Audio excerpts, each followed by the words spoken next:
Bonsoir. Donc, je me présente Isabelle Adonis, directrice de l'entreprise Isanaja Consulting, spécialisée dans l'accompagnement à l'international. Et j'interviens ce soir au titre de l'OSCI, puisque je suis déléguée régionale OSCI. Donc, c'est la Fédération des opérateurs spécialisés en commerce international. L'OSCI est partenaire à la fois de la TFE, donc de la Team France Export, du MEDEF et aussi de la BPI. Et il nous a semblé pertinent de faire une communication aujourd'hui pour mieux présenter divers outils de l'accompagnement à l'international qui sont malheureusement encore, je pense, très peu utilisés, en tout cas en Outre-mer. Et donc, vous avez un représentant, Madame Michèle Papalia, qui est directrice de la BPI France Antilles-Guyane, qui représente, si je puis dire, le pendant public de l'accompagnement à l'international, et donc l'OSCI, qui est la partie privée de l'accompagnement à l'international. Donc, je vais vous partager de façon rapide la présentation de l'OSCI afin que vous compreniez un peu mieux de quoi il s'agit. Voilà. Donc, les opérateurs du commerce international, nous sommes à peu près 150 adhérents représentés sur 130 pays. Donc, c'est vraiment, j'ai été un peu vite, c'est vraiment un accompagnement technique, un accompagnement aussi bien stratégique qu'opérationnel. Nous avons l'avantage d'être sur le terrain et donc d'accompagner les entreprises aussi bien par métier que par zone géographique ou par secteur d'activité. Aussi bien en amont, donc tout ce qui est préparation à l'exportation, que pendant l'opération d'exportation, d'internationalisation en tout cas, et bien sûr en suivi commercial par rapport aux partenaires que nous avons sur place en local. Donc, en tant qu'OSCI, j'ai par exemple obtenu les agréments d'opérateurs BPI et Business France pour l'accompagnement des entreprises à l'international. Voilà, donc une quarantaine de délégations à l'international, des zones pays, donc des retours des informations terrain très réactives, très pratiques, très dynamiques, qui nous permettent d'être informés assez rapidement de ce qui se passe sur le terrain. Et puis, un accompagnement très efficient et efficace qui permet d'avoir de beaux retours en termes d'accompagnement à l'international. Donc, vous avez là un peu la répartition des délégations sur le territoire national et donc outre-mer. Donc, c'est ce que je présentais tout à l'heure, 5 zones relativement denses et qui permettent d'avoir des retours assez intéressants sur ce qui se passe au niveau international. Et même pendant la pandémie, on a eu des retours très réactifs et qui nous ont permis de réagir très vite et de penser que l'international était l'une des solutions de développement de l'entreprise. Donc, c'est ce que je disais, des services aussi bien en amont qu'en aval, des services qui rejoignent ceux de la TFE. Donc, nous sommes assez complémentaires. Ça permet d'avoir un partenariat qui couvre l'ensemble des activités à l'international. Et donc, nous avons comment dire, deux projets, deux dossiers sur lesquels nous travaillons activement. C'est l'externalisation des services export qui permet notamment aux petites entreprises de pouvoir travailler avec un professionnel de l'international. Donc, comme vous pouvez le voir, ça permet de faire des économies, ça permet d'avoir un professionnel qui est vraiment souple, flexible, qui arrive à rebondir assez rapidement par rapport à la stratégie de l'entreprise. C'est un professionnel qui va adopter la culture de l'entreprise et qui va être vraiment au service de l'entreprise, que ce soit une TPE ou une PME. Donc, c'est quelque chose qui se fait de plus en plus et qui a beaucoup de succès par rapport à la souplesse que cela présente. Nous avons également un dossier qui nous tient à cœur et sur lequel nous sommes assez dynamiques. C'est l'exportation collaborative qui permet à un groupe d'entreprises, soit par secteur ou un groupement d'intérêt par rapport à une zone, de se regrouper pour pouvoir mutualiser, pour pouvoir optimiser et avoir une opération qui soit vraiment spécifique et qui soit suivi sur la durée et sur le terrain. Donc, c'est quelque chose qui est vraiment très intéressant et moi, qui me semble particulièrement adapté à nos territoires d'outre-mer. Voilà, donc c'est ce que je disais, des partenariats assez dynamiques et en tout cas très pertinents par rapport à l'orientation internationale. Vous avez la possibilité d'aller sur le site www.osci.trade, T-R-A-D-E, et vous verrez toute l'actualité. Je vous invite à vous connecter puisque nous avons 2 événements qui arrivent bientôt. Le 29 juin, c'est Back to Export.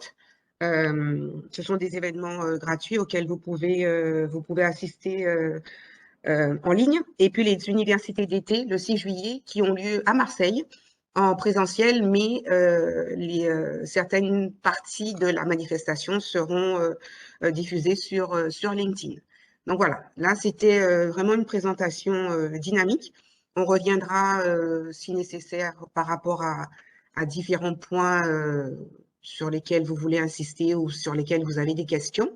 Je pense qu'on va faire une présentation globale, donc aussi bien BPI que OSCI, et ensuite nous reviendrons en détail sur des points qui auront retenu votre attention.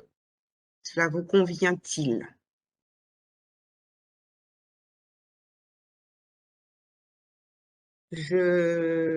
Michel Papalia, je mets le guide pratique de la PA. Oui, oui, c'est parfait. Voilà. Merci beaucoup pour cette présentation. Si vous voulez, j'enchaîne donc sur ce dispositif Oui, d'assurance prospection accompagnement. Voilà, parce qu'effectivement, chez BPI France, nous sommes évidemment partie prenante de Team France Export et nous considérons que pour partir à l'international, il faut vraiment avoir son kit de survie de façon à faire en quelque sorte une préparation à tester et à repenser son modèle et à vérifier certaines hypothèses. Et il faut tout ça mettre en œuvre en même temps, s'entraîner, se tester pour grandir et partir à l'export. C'est très important d'être accompagné. Évidemment, pratiquement toutes les entreprises peuvent aller à l'international. Simplement, quand elles sont accompagnées, on sent qu'il y a plus de chances de réussite. Et c'est pour ça qu'on fait partie de cette belle aventure qu'est la Team France Export et qu'on a pensé certains dispositifs de financement pour vous donner aussi des solutions en termes de financement de votre test de l'international pour que vous puissiez oser aller international tout en étant sécurisé. L'assurance prospection accompagnement est un dispositif qui est complet et qui est dédié aux TPE-PME, primo, primo-exportateurs ou faiblement exportateurs. Donc, c'est un accompagnement qui doit être réalisé par un prestataire de conseil expert en développement international pour vous aider à structurer vos premières démarches à l'export. L'avance de trésorerie est un deuxième volet de l'accompagnement. L'assurance prospection, donc, finance les dépenses de prospection. On va voir quelles sont les dépenses qui seraient éventuellement prises en compte. Et bien sûr, comporte également ce dispositif une assurance qui sécurise les développements à l'international. Donc, lorsque vous êtes un entrepreneur, vous avez en quelque sorte de quoi aller à l'étranger en termes de faisabilité de votre produit. Vous avez déjà testé votre marché local, mais un marché à l'export est un deuxième marché et donc quelque part, c'est presque une deuxième entreprise. Et l'assurance prospection, cette avance de trésorerie, vous finance vos dépenses pour générer vos premières démarches de prospection. Donc, il s'agit pour vous de se faire bien accompagner par le prestataire de façon à suivre votre plan. Et le plan d'action, c'est en quelque sorte votre feuille de route qui va vous servir de guide dans la préparation de vos démarches à l'international. Ce dispositif vous permet de prospecter, permet de vous développer sur le terrain et une fois que vous avez réalisé cette prospection et ce développement, vous attaquez la période de remboursement. Donc c'est en plusieurs étapes, comme doit être un apprentissage pas à pas. La première prospection doit durer 24 mois avec la définition du plan d'action à l'export, avec intervention d'un prestataire toujours. Et la deuxième période, c'est le développement in situ de votre plan, le déroulement du plan. Une fois que vous avez réalisé les 48 mois de test, vous pouvez déjà être sécurisé et avoir ce remboursement en 36 mois proportionnel au chiffre d'affaires réalisé sur les pays ciblés tels que définis dans le plan d'action. Voilà les grandes lignes de ce dispositif. Alors, le dispositif peut couvrir un certain nombre de pays, donc qui rentrent dans le cadre des pays autorisés. Il couvre 5 pays au maximum, donc ce dispositif dure 7 ans. Il est réservé aux entreprises de 3 ans et qui font des démarches à l'export.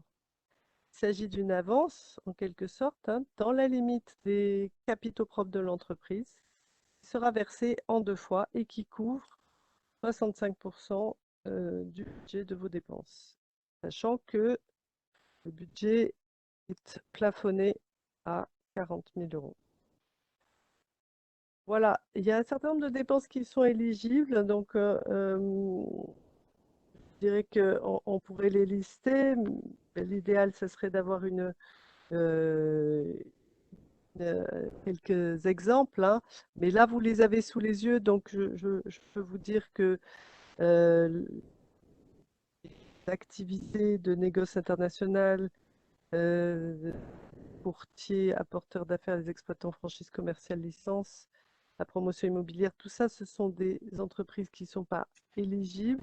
Les sites marchands, les entités, en vrai dire, à peu près comme une entreprise ici en France, sur le territoire français, chez BPI France, tous ces secteurs-là ne sont pas éligibles. Et il reste toutes les autres activités qui est quand même la plupart des activités de nos voilà le chiffre d'affaires. Le chiffre d'affaires, donc être primo ou faiblement exportateur, avoir une part française supérieure à 20%. Je vous l'ai dit, il faut être une entreprise mature, donc au minimum 12 mois de bilan, donc 12 mois révolus, et être en phase commercialiser ses produits et services, donc être dans le concret. Voilà. Alors, ce sont des dispositifs très, très automatisés en quelque sorte. Donc, vous avez des démarches qui sont digitalisées, comme maintenant toutes nos démarches d'ailleurs. Et donc, vous passez par le site. Et 5 étapes, 5 étapes clés. Vérifier l'éligibilité, bien sûr. Déposer votre demande. Une fois que la demande est déposée, elle est étudiée, mais en ligne, vous avez directement la signature du contrat et en dernière étape, vous avez une réalisation de bilan du projet. Je peux détailler les étapes souhaitées. La première étape, c'est vérifier avec l'entreprise qu'elle est bien éligible, donc avec une rentabilité avérée. Euh, Si elle n'est pas avérée, regardez en analyse. Il faut bien sûr avoir des capitaux propres positifs, être dans l'entreprise saine. Donc, ce qui exclut les euh, entreprises en difficulté au sens européen, c'est-à-dire celles dont dont les capitaux propres sont inférieurs à plus de la moitié du capital social. Et il faut être à jour de ces obligations fiscales et sociales. Donc, une fois qu'on a vérifié à la fois l'analyse chiffrée et l'éligibilité, le dépôt de la demande, c'est à travers cet entretien, on vous donne les liens bien sûr pour suivre votre parcours digital. Et donc, le dépôt se fait sur votre espace avec des documents que vous préparez à l'avance, avec le cabis, les liasses fiscales, les statuts, les pièces d'identité, les attestations et votre RIB. Et cette étape permet, aussi complète qu'elle soit, parce que c'est important pour étudier ensuite.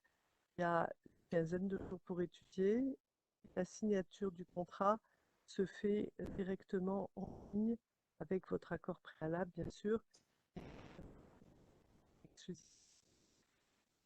Voilà, à l'issue du projet, entre 12 et 24 mois, le bilan s'effectue pour que on, à la fois voir si on est calé et si les dépenses ont bien été engagées, dans quelle mesure dépenses correspondent à l'hypothèse qui a été effectuée au départ. Alors, dans les dépenses éligibles, bien sûr, les déplacements de salariés ou du représentant légal de l'entreprise, le séjour du salarié ou de son représentant légal de l'entreprise, avec bien sûr les dépenses d'hôtel, de restaurant, placement de proximité et autres frais éventuels. La formation linguistique pour les langues sont également autorisées dans l'assiette, et les frais d'inscription et des participations ou des manifestations commerciales. Euh, donc également les frais d'études de marché, bien sûr, la prestation d'accompagnement réalisée par un prestataire agréé par BPI France. Voilà pour l'assiette des dépenses. Euh, sur sur l'assurance prospection, je ne sais pas si on va jusqu'à plus loin, parce que là, c'était l'assurance Ah, prospection accompagnement. Et voilà. sinon, Là, voilà, on va non, s'arrêter c'est là peut-être. 2018, mais les éléments sont à peu près identiques hein, par rapport à. Il y a juste quelques éléments qui ont changé. Je pense que vous les modifierez au fur et à mesure. Oui, il n'y a pas, alors il n'y a pas grand-chose. Donc, évidemment, Aïe. pour l'assurance prospection tout court, on va dire, hein, elle est réservée, elle, à des entreprises de plus de 3 ans, alors que l'APA est réservée à des entreprises qui ont un premier bilan de 12 mois. Euh, pour l'assurance prospection, donc entreprise mature, avoir déjà une expérience significative dans le développement international, être en capacité de réaliser des prestations prévues dans le cadre de l'APA. Alors ça, pardon, ça c'était les agréments des prestataires conseils. Je suis en train de vous dire comment on est prestataire conseil, mais là nous avons un prestataire conseil déjà. Donc on n'a pas besoin forcément d'en avoir d'autres. Mais pour la différence entre l'APA principalement, il faut, il faut commercialiser une de, c'est les exemples, de produits cosmétiques. Donc ça, c'était les exemples. Une entreprise familiale créée en 2011 avec un effectif de 7 personnes, un chiffre d'affaires de 900 000 euros, un résultat net de 12 000 euros et des fonds propres de 150 000 euros. Eh bien oui, elle peut être accompagnée par de l'assurance prospection, toujours en ligne. Donc je pense que l'écart le plus important, c'est le procédé, et c'est l'assiette de dépenses qui est d'un montant plus élevé, qui permet d'avoir une large prise en compte pour la prospection. Donc voilà, en gros. Alors le comparatif, j'ai un comparatif qui pourrait être intéressant. L'APA, elle est réservée aux primo-exportateurs et l'AP est réservée aux entreprises qui ont déjà réalisé une première expérience. L'APA, c'est je vais tenter l'international. L'AP, c'est j'ai une vraie stratégie export. Les dépenses éligibles, l'APA, c'est des dépenses priorisées sur les premières démarches telles que je vous l'ai donné tout à l'heure. Et l'AP, c'est la prospection et le développement en dehors de la production. Donc on est plus dans le dur. Le budget pour l'APA, c'est un plafond à 40 000. Et pour l'AP, ça démarre à partir d'une assiette de 30 000. Pour l'APA, on peut faire 65% d'avance totale et limité au montant des fonds propres ainsi que pour l'AP. Et sur la durée de l'APA est de 7 ans et la durée de l'AP, c'est une durée comprise entre 7 et 9 ans jusqu'à 10 ans en 2021 dans le cadre du plan de relance parce qu'on a dopé, en quelque sorte, on a boosté le dispositif permettant d'aller un peu plus loin en durée, c'est-à-dire de bénéficier de souplesse en termes de remboursement. Et toujours, pardon, le process, c'est de dépôt en ligne avec une éligibilité des bénéficiaires à vérifier, avec des pays éligibles et d'autres pas, et une organisation en 3 périodes. Donc, voilà, les grandes lignes sont là. Après, j'ai un peu plus de détails sur les dépenses éligibles, si vous voulez qu'on rentre dans les sujets. Je pense que je vais plutôt attendre les questions pour pouvoir dérouler des sujets de détail. Voilà, en gros, toutes les grandes lignes.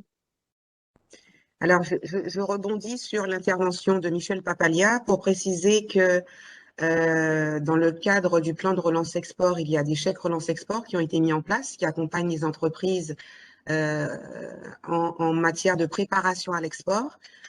Donc priorisation de marché, mise en place de la stratégie, mais aussi dans la prospection directe, dans les études de marché, dans la participation au salon, dans la mise en place d'un VIE.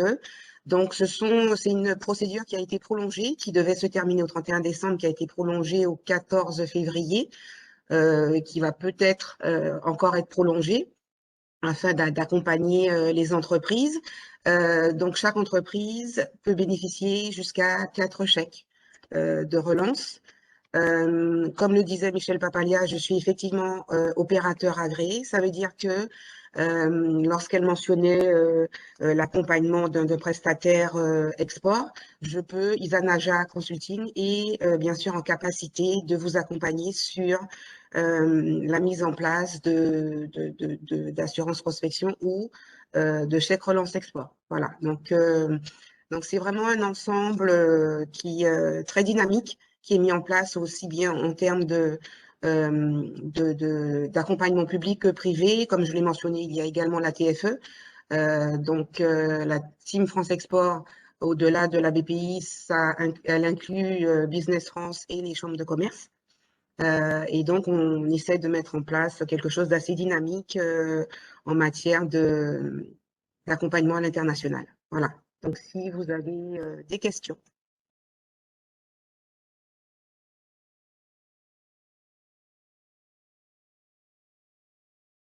N'hésitez pas à poser vos questions en activant vos micros, messieurs, dames.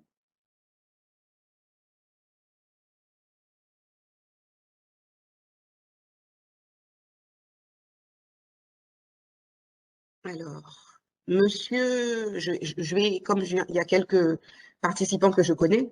Donc, monsieur Mobetti, je sais que vous avez probablement des questions à poser, ainsi que madame Loimont, peut-être, madame Gall. Donc, n'hésitez pas. Il y a certainement à Pedro Hallyday également. Donc, je sais que vous êtes particulièrement intéressé par l'international. Donc, je pense que ça serait vraiment l'occasion d'avoir des réponses précises et si on n'est pas en capacité de vous les donner de suite, qu'on puisse vous les transférer par la suite. Alors, bonsoir, donc Gladys Gann. J'ai pris les choses. Oui, bonsoir Isabelle. Bonsoir Gladys. J'ai pris les choses un petit peu en cours, mais j'ai déjà une question, somme toute primitive. De façon purement technique, pour bénéficier de toutes ces aides, il faut avoir une entreprise immatriculée en territoire français qui va développer à l'international ou on peut avoir une structure en tant que Français, avoir une structure à l'international et revenir demander des aides. Comment ça se passe en fait? Il faut que la structure, le siège social de l'entreprise soit sur le territoire français. D'accord. OK. Michel Papalia, vous me complétez peut-être? Oui, oui, tout à fait. Tout à fait. L'objectif, c'est donc d'aider des entreprises effectivement immatriculées sur territoire français. Donc d'aider ces entreprises à aller cultiver leur modèle économique et prospérer à l'export. D'accord. OK. Très bien. Merci. Et par contre, alors ça n'a peut-être rien à voir, mais toutes ces aides aussi permettent de chercher des distributeurs, par contre, à l'étranger, de s'implanter à l'étranger. Donc l'inverse, par contre, est tout à fait d'actualité. Ça peut être une indication, je ne sais pas si voilà, si ça fait partie de tes préoccupations, mais en tout cas, il faut savoir que en termes d'implantation, de recherche de distributeurs, de recherche de marché, les outils que nous avons cités peuvent parfaitement être utilisés dans cette optique. On ne pense pas forcément à ces outils pour l'implantation ou pour par exemple, la recherche de distributeurs. Et souvent, les gens vont un peu à l'aventure, entre guillemets, sans se préoccuper ou sans savoir qu'il y a un soutien possible par rapport à ce développement à l'international. Très bien. Merci. André Jabol, bonjour. Est-ce que vous pourriez nous parler du chèque relance? Ça couvre quoi en matière d'export? Alors, je ne parlerai pas du chèque relance, mais des chèques relance, parce qu'il y en a plusieurs. Donc, il y a des chèques relance export qui sont spécifiques aux missions individuelles. Donc, si vous voulez commencer à faire des recherches par rapport à l'international, si vous souhaitez mettre en place une stratégie à l'international, si vous souhaitez prioriser un marché, savoir sur quel marché vos produits pourraient être les plus pertinents, mais ça peut être aussi pour participer à un salon, participer à une manifestation à l'international. Et ça a été également élargi aux salons digitaux. Donc, il y a des salons qui coûtent relativement cher. Je parle de salons professionnels, bien sûr. Et le chèque relance export peut être utilisé à cet escient. Vous pouvez vous faire utiliser ce chèque relance export pour une mission collective, pour participer à une manifestation collective. Il y a aussi le chèque relance export dans le cadre du VIE. Si vous souhaitez mettre en place ou en tout cas vous renseigner en matière de VIE, donc je rappelle que c'est le volontariat international en entreprise, c'est un élément qui peut être aussi éligible au chèque relance export. Donc, il y a énormément de points qui sont éligibles, aussi bien en amont qu'en aval. Et donc, à mon sens, ce sont des outils qui doivent être mieux connus et surtout qui doivent être sollicités sans hésiter. Si on est dans le cadre du déploiement à l'international, qu'on est justement en train de se poser des questions et qu'on souhaite faire des recherches à l'international, je pense que le CRE est une excellente manière de se développer, en tout cas de commencer, de s'initier à l'international. Est-ce que j'ai répondu à votre question, Monsieur Jabol? Complètement, parce que j'aimerais savoir ce que cela, enfin, vous avez expliqué ce que couvre le chèque relance export. En termes de remboursement, comment cela se passe? Est-ce que c'est l'équivalent, entre guillemets, d'une subvention? Est-ce que c'est une avance de trésorerie? Est-ce que c'est une participation en quote-part? Est-ce que vous pourriez nous donner davantage Oui, je dirais que d'informations là-dessus? c'est plus une participation. En fait, vous devez produire une prestation d'un minimum de 500 euros. Les chèques relance export vont jusqu'à 2 500 euros en fonction de la manifestation, en fonction de la prestation que vous souhaitez. Donc, ça part de 1 500 euros jusqu'à 2 500 euros. Et c'est une demande qui est aussi faite, qui doit passer par un prestataire export, un opérateur agréé. Et la demande est faite, donc il valide le devis et la demande est envoyée. Maintenant, tout est, pardon, tout est digitalisé, donc la demande est envoyée directement à Business France, pardon, et donc la demande est agréée en fonction du projet que vous avez mis en place. Et dès que la prestation est réalisée, vous êtes remboursé de ce montant en fonction du chèque que vous avez sélectionné.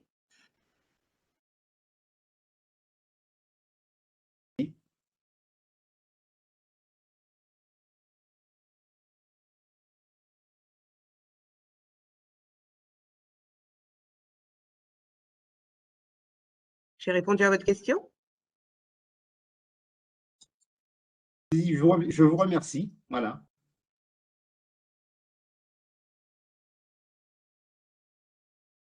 Est-ce qu'il y aurait des questions sur l'assurance prospection, entre autres? Oui, toujours moi. S'agissant de l'assurance prospection, je voudrais faire un petit peu un comparatif par rapport à ce qui se faisait il y a à peu près une quinzaine d'années avec la COFAS.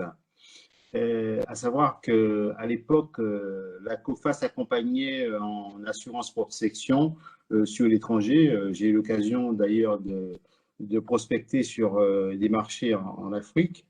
Et quand on arrive à un certain niveau de dépenses et que l'affaire ne marche pas, entre guillemets, parce que bon, les marchés, est particulièrement difficile de percer ce type de marché, si ce n'est par des réseaux particuliers, et qu'on est, entre guillemets, essoufflé et qu'on ne peut plus continuer à prospecter, et qu'on décide de s'arrêter, comment ça se passe au niveau du remboursement? Je vais laisser Madame Papalia répondre, mais je peux vous demander dans quel secteur vous êtes? Ben, là, j'ai travaillé dans le domaine du conditionnement d'air sur certains marchés avec aussi un cabinet d'architectes. Et aujourd'hui, je suis aussi dans le domaine des produits de désinfection. Voilà. D'accord. Je laisse Madame Papalia répondre sur la paix. Oui, alors là, je dirais que nous, on fait un bilan de la prospection au bout de 24 mois. Alors, je connais moins bien le précédent dispositif, mais sur l'assurance prospection accompagnement, vous avez 24 mois pour définir si c'est un succès ou si ça ne l'est pas, en quelque sorte. Et il est vrai qu'en principe, 2 ans, c'est un petit peu je dirais, le bon timing pour se dire ben, qu'est-ce qu'on fait? On continue ou on continue pas. C'est-à-dire que normalement, de façon très pragmatique, hein, si au bout de 2 ans, vous n'avez pas de résultats par rapport à vos démarches, c'est qu'il faut plier, quoi, hein, parce qu'après, c'est assez inutile de rester et de poursuivre l'expérience. Donc voilà, c'est là où on s'aperçoit que comme on décaisse qu'une partie de l'avance, eh bien, finalement, ça correspond à cette première période de 24 mois. Voilà, on fait un constat à la fin et après, on regarde dans quelle mesure le remboursement peut s'étaler et on voit avec vous comment l'échéancier. Alors, si c'est un bilan positif, on poursuit encore cette période pendant à nouveau 24 mois. Là, finalement, on récolte les fruits de ce qu'on a semé pendant les premiers 2 ans et on essaye de faire pousser un petit peu le modèle jusqu'à la rentabilisation. À partir de là, au bout de 48 mois, on est dans le succès commercial. S'il y a un échec à ce moment-là, parce qu'il se peut toujours qu'il y ait des échecs du projet, mais ça, c'est la vie des entreprises, hein. Donc, en cas d'échec, on regarde comment vous pouvez être à même de rembourser une partie minimum, hein, et voilà, le reste passera, je dirais, à perte et profit, surtout à perte. Mais voilà, c'est une expression qui permet quand même de vous dire, on fait le constat, on vous accompagne, on regarde ce qui se passe, on n'est pas dans la... On n'est pas on est dans des hypothèses qu'il faut vérifier. Donc forcément, c'est comme en innovation, hein, on est dans des hypothèses, elles se réalisent ou elles ne se réalisent pas. Si elles ne se réalisent pas, on fait le constat et puis l'échéancier et on part d'une base minimale à rembourser et le reste ne sera pas remboursé. Donc voilà, après il y a des succès partiels, il y a des succès complets. Bon, il y a une partie qui va rester finalement sous forme de subvention pour vous, hein, que nous, on ne va pas en demander le remboursement, et puis l'autre partie, on va l'étaler.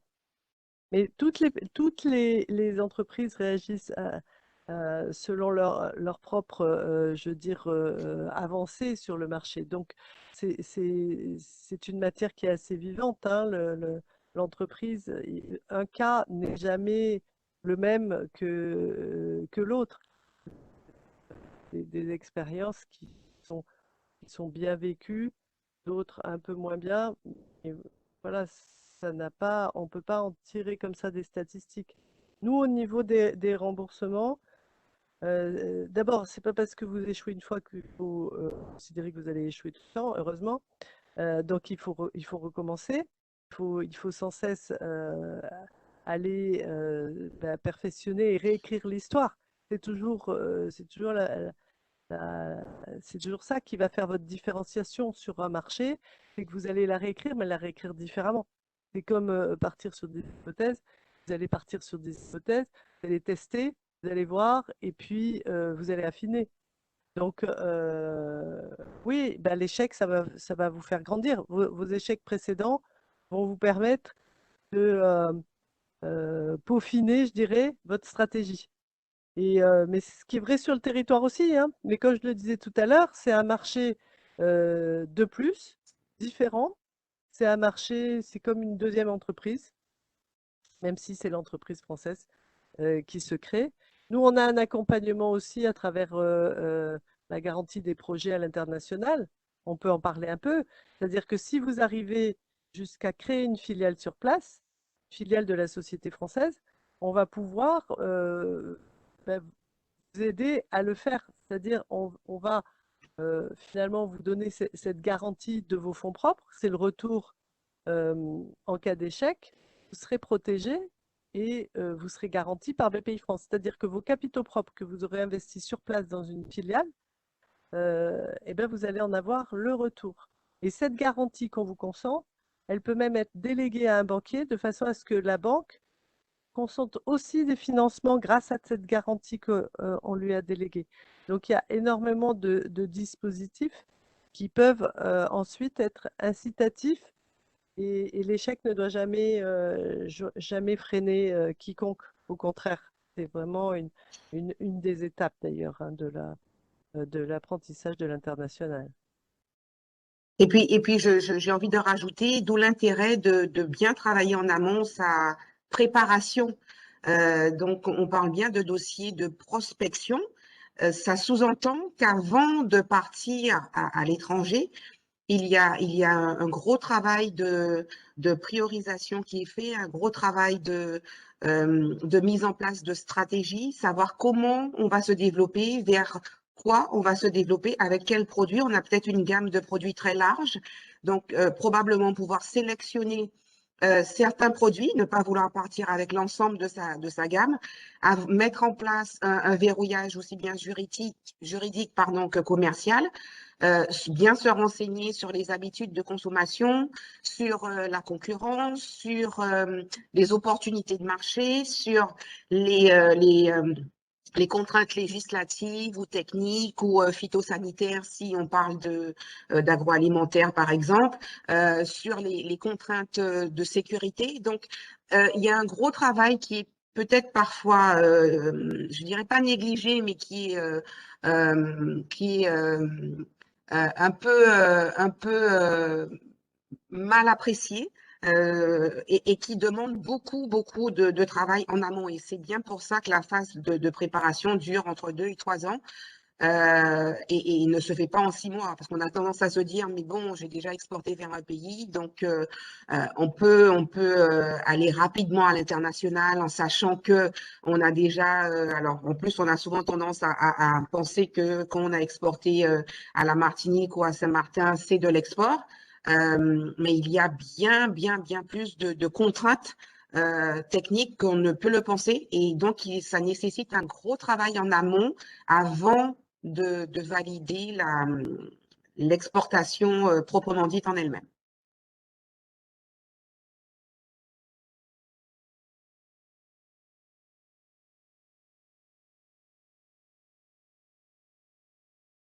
Est-ce qu'il y a des questions? Oui, bonsoir. Bonsoir. Ben, je suis Ah. Félix Monti de Business Office. Donc, j'écoute attentivement un peu tout ce qui est dit jusqu'à maintenant. Et je venais juste de parler, je viens d'écouter ce que tu as dit, c'est ce que j'étais en train de ce que j'ai expliqué à l'instant, parce que moi, je fais des tests en Afrique, d'ailleurs, du côté de Sousse, dans les pays du Maghreb, et j'ai fait mes tests et je me suis cassé là-bas, en allant là-bas sans préparer les choses. Et lorsque vous avez là-bas des cultures qui n'ont rien à voir avec la France, vous voyez certaines choses, vous vous rendez compte que il faut faire beaucoup de préparation avant d'y aller. Moi, non seulement je voulais faire le petit commerce là-bas, mais j'ai monté une unité de production là-bas. Et là, j'ai perdu 300 000 euros. Voyez, on ne parle même pas de ticket, j'ai perdu 300 000 euros sur place. Et il a fallu tout laisser après la révolution et sortir de là. Bon, maintenant, ça ne m'a pas découragé. Je suis reparti à zéro. Je me prépare actuellement, je suis prêt. Mais je sais très bien, il y a des choses à faire, à ne pas faire. Ça peut coûter très cher à l'exportation. Il y a aussi quelque chose qu'on a parlé à l'instant, c'est choisir ce qu'on veut vendre. Aller prospecter, regarder que le commerce ne se fait pas de la même manière dans tous les pays. Donc nous avons nos habitudes, notre manière de faire, mais vous tombez sur une chose que vous n'avez jamais vue. Et là, vous perdez de l'argent. Ça rigole pas. Ça rigole pas. Et en tout cas, j'écoute attentivement. Ce que je voulais demander concernant les aides, est-ce qu'elles sont cumulables? Est-ce que il y a plusieurs aides possibles? Est-ce qu'on peut les cumuler sur l'ensemble d'une opération de sortie? Voilà. Ce que je voulais savoir, c'est la question que je voulais poser. Je m'étonnais qu'on n'ait pas encore posé la question. Oui, les aides sont cumulables jusqu'à hauteur, bien sûr, du montant de la prestation. Vous n'aurez, même si elles sont cumulables, le cumul des aides ne pourra pas aller au-delà du montant de la prestation. Donc, vous avez bien sûr les aides de Business France, enfin les aides. L'accompagnement technique en matière de chèque relance export, vous avez l'assurance prospection de la BPI et vous avez les accompagnements locaux régionaux. Donc, en l'occurrence, le conseil général, le conseil régional aide à l'internationalisation des entreprises. Et puis, vous avez, au niveau de la TFE, vous avez aussi la convention MOM qui vous permet d'avoir des compléments. Par exemple, avec Isanaja, vous avez l'accompagnement technique qui est déplafonné. Puisque j'ai obtenu l'agrément BPI dans ce cadre-là, donc ce qui permet que l'accompagnement technique est pris à hauteur de la valeur. la valeur de la prestation. Donc, ce sont des choses effectivement qui sont très intéressantes, qui sont non négligeables, et c'est pour ça que j'insiste auprès des entreprises en leur disant mobilisez-vous. Il y a chez nous, je suis en contact avec certaines entreprises qui hésitent, qui se tâtent encore, et nous sommes sur une année particulière qui bénéficie du Covid quelque part. Voilà, là au moins on peut dire que c'est un mal pour un bien. Vous avez des opportunités qui sont mises en place par le gouvernement, par le ministère du Commerce extérieur et par toutes les institutions dédiées à l'international. Ce sont des prestations qui sont limitées dans le temps. Le CRE est limité dans le temps. Donc, profitez-en maintenant. Voilà.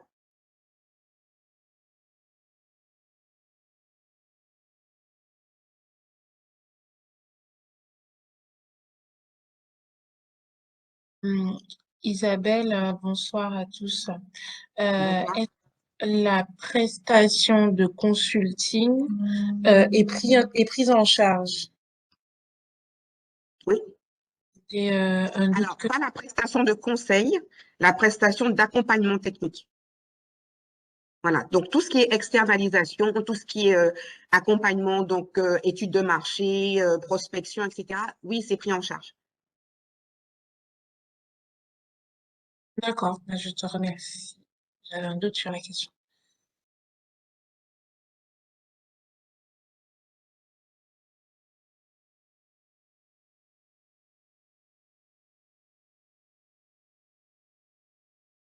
Donc la BPI, en fait, fait la différence, et sachant sur le document qu'a montré Michel Papalia tout à l'heure, que la prestation, Michel, vous me détrompez si je dis une bêtise, l'accompagnement d'un prestataire export est pris en charge à hauteur maximum de 10 000 € dans le cadre de l'APA. Pardon, oui, c'est ça, tout à Voilà. fait.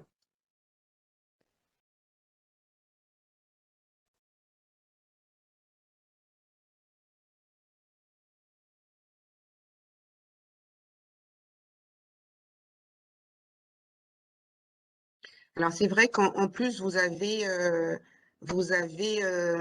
comment dire, des aides, c'est ce que je disais il n'y a pas longtemps à un client, vous avez des aides enfin, des aides, vous avez un accompagnement en tout cas, parce que je dis toujours qu'il s'agit d'une avance de trésorerie, mais vous avez des items, enfin des points sur lesquels vous pouvez être accompagné, que ce soit au niveau juridique, que ce soit au niveau marketing, que ce soit au niveau, comme le disait tout à l'heure Michel Papalia, traduction, au niveau formation, je crois, au niveau... Enfin, il y a vraiment beaucoup de domaines dans le cadre pour l'AP, dans le cadre de dépôt de brevets. Vous avez aussi la possibilité d'être accompagné dans le cadre de la mise en place de séances de dégustation. Si vous voulez faire venir des prospects. Enfin bon, c'est vraiment très large, vraiment très large. Et souvent, il y a des entreprises qui se lancent dans la recherche de distributeurs, par exemple. Tout à l'heure, M. Mobetti parlait de perte de 300 000 €, mais je pense qu'il ne s'est pas fait accompagner ni de la COFAS ni de la BPI. Ce sont des choses qui doivent être étudiées en amont. Il y a beaucoup de choses qui peuvent être anticipées, et beaucoup de pare-feux qui peuvent être mis en place pour protéger l'entreprise qui se lance à l'international.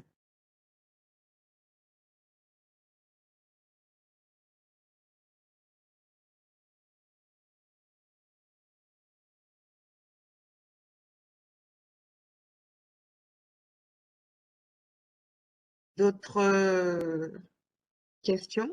Alors, on va vous donner nos contacts.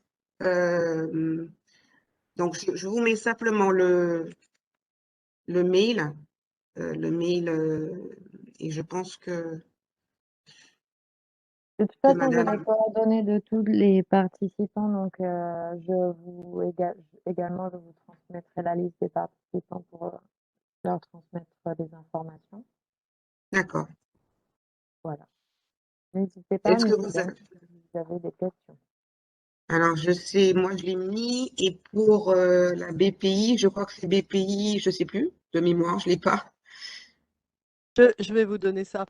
Vous avez Voilà. un mail qui est un peu générique, mais qui permet de mutualiser en l'absence des uns des autres, parce que on attaque aussi une période de vacances qui va démarrer. Donc, je vous donne le mail générique, guadeloupe@bpifrance.fr.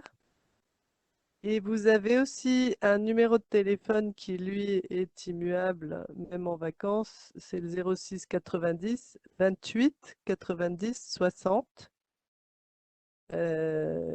Voilà, sachant que pour nous contacter, c'est mieux de le faire par mail, bien sûr, puisqu'on est dans une période de relance, qu'il y a énormément de sollicitations, qu'on va répondre à tout, bien sûr, mais que il faut qu'on organise un petit peu nos disponibilités. Notre objectif avec le plan de relance, vous savez, on porte des solutions sur tous les plans, y compris grâce à la région Guadeloupe qui a à nouveau abondé le fonds de pré-rebond. Donc, j'en profite pour le dire, il s'est réouvert il y a 10 jours. Donc, ça veut dire qu'il y a énormément de dossiers qui étaient en attente et qui attendaient la trésorerie pour faire face finalement au deuxième effet de la crise. Et donc, on est un petit peu, voilà, on essaye de structurer un petit peu notre journée. C'est pour ça qu'on vous demande plutôt de nous solliciter par email, de façon à ce que on puisse répondre à tout le monde et dans des temps maîtrisés. Voilà. Alors, je crois qu'il faut préciser pour le pré-rebond, de mémoire, cela concerne des sociétés et pas les entreprises. Et il n'y a pas une obligation de salariés. Alors, il n'y a pas d'obligation de salariés, ça concerne effectivement les sociétés commerciales. Les sociétés commerciales qui donc ont ou pas un PGE, qui fait la demande de PGE, qui sont accompagnés d'un expert comptable ou pas. C'est-à-dire que s'il y a un expert comptable, elles peuvent faire un parcours complètement digitalisé. Et ce prêt rebond permet soit de compléter un PGE, soit de s'y substituer si la réponse était négative, sachant qu'on a aussi la contrainte de rentrer quand même dans le règlement européen, c'est-à-dire que les capitaux propres de l'entreprise ne doivent pas être inférieurs à plus de la moitié du capital social. Donc j'en profite pour dire aussi que c'est la préparation des bilans encore maintenant. Il y a quelques entreprises qui n'ont pas fini le travail entre guillemets à ce titre, c'est-à-dire que les bilans 2020 sont toujours en préparation. Faites bien attention pour tous nos dispositifs, y compris l'APA, mais tous nos dispositifs. Et d'ailleurs, je pense que on peut aussi interroger quelques banques, c'est aussi le cas des banques, mais vous devez avoir une image de votre bilan qui rentre dans le règlement européen. Donc je déborde un petit peu, mais j'en profite parce que c'est très important dans cette période de préparer votre bilan pour corriger éventuellement cet aspect-là bilanciel. Si toutefois votre expert comptable peut trouver une solution, et il en a les moyens, avec vous d'ailleurs, hein, mais techniquement, il en a les moyens. Si vos capitaux propres sont négatifs, il faut les renflouer avant de sortir votre bilan, d'une manière ou d'une autre. Et pour ça, on a mis aussi, dans le cadre du plan de relance, des prêts d'honneur à disposition des partenaires Réseau Entreprendre et Initiatives qui peuvent donc venir renforcer les capitaux propres d'une société. Ce sont des prêts d'honneur qui vont permettre, encore une fois, d'éviter de se retrouver en dehors de la règle européenne Parce que si vous êtes en dehors de la règle européenne, vous vous excluez de tous ces dispositifs qui vont durer pendant une année quand même, hein. Donc, jusqu'à la fin de l'année 2021, vous avez accès à tous les dispositifs. Donc, comme disait Isabelle, il faut en profiter, mais sortez des bilans 2020 qui restent dans la règle. Voilà, j'ai fait passer mon petit message. Mais c'est important, c'est très, très important.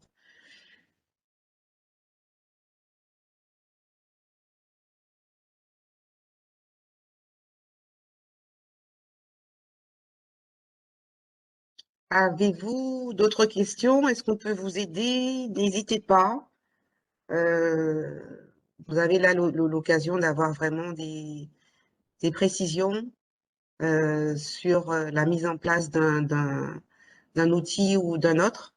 Donc, c'est le moment ou jamais. Je rappelle encore que les chèques relance export sont prolongés jusqu'à février avec utilisation plus tard au 20 décembre, je crois. Et qu'ils sont, comment dire, avant, il y avait, au début, ils avaient mis 2 chèques pour les missions individuelles, 2 chèques pour les missions collectives au maximum. Maintenant, il n'y a pas de différenciation. Vous pouvez utiliser jusqu'à 4 chèques par entreprise et de façon indifférenciée pour des missions collectives ou pour des missions individuelles.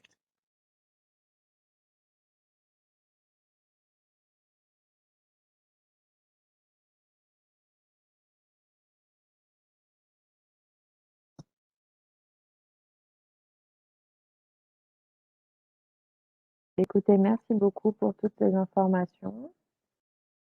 Je pense Merci, que Pauline. j'espère que avec toutes ces informations, vous pourrez être plus, enfin, ça vous permettra de monter vos projets plus sereinement. Et puis surtout, n'hésitez pas à contacter nos intervenantes dont nous avons eu des contacts Et, immédiats. les chèques sont disponibles puisqu'ils ont relancé, ils ont prorogé. Donc voilà, il y en a très peu sur l'outre-mer. Et j'ai vraiment envie que nos entreprises en profitent. Donc voilà, je pense que nous referons une intervention, une présentation à la rentrée au mois de septembre.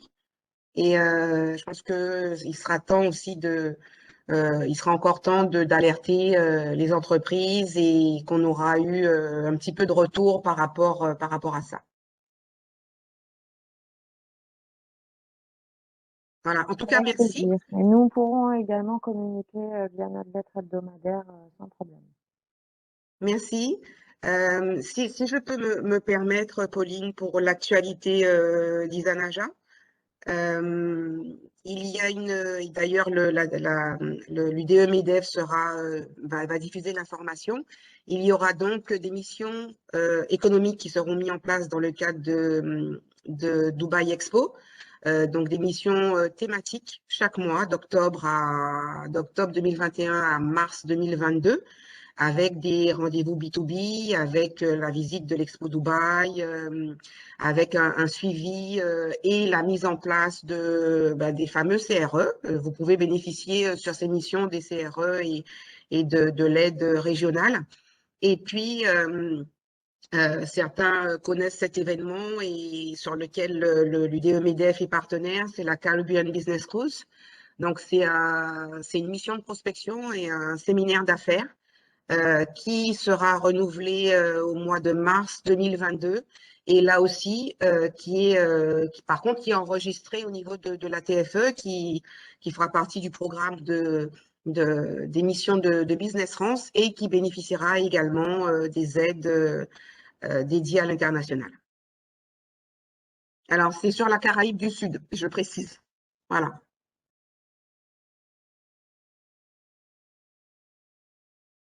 Merci pour ces informations.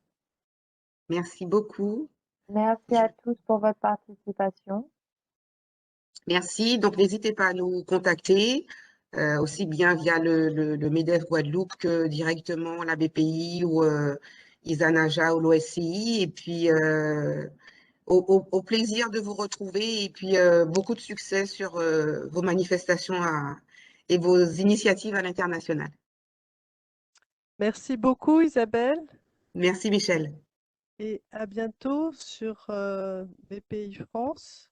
Toutes les entreprises veulent grandir. Vous avez des prestations gratuites sur notre site et je vous recommande à tous d'aller sur BPI France Université pour approfondir les thématiques qui vous intéressent. Et bien sûr, l'international en fait partie. C'est très riche, très dense et très intéressant. Je confirme, j'en ai fait quelques-unes et je confirme, très dynamique. Voilà, merci beaucoup et à bientôt.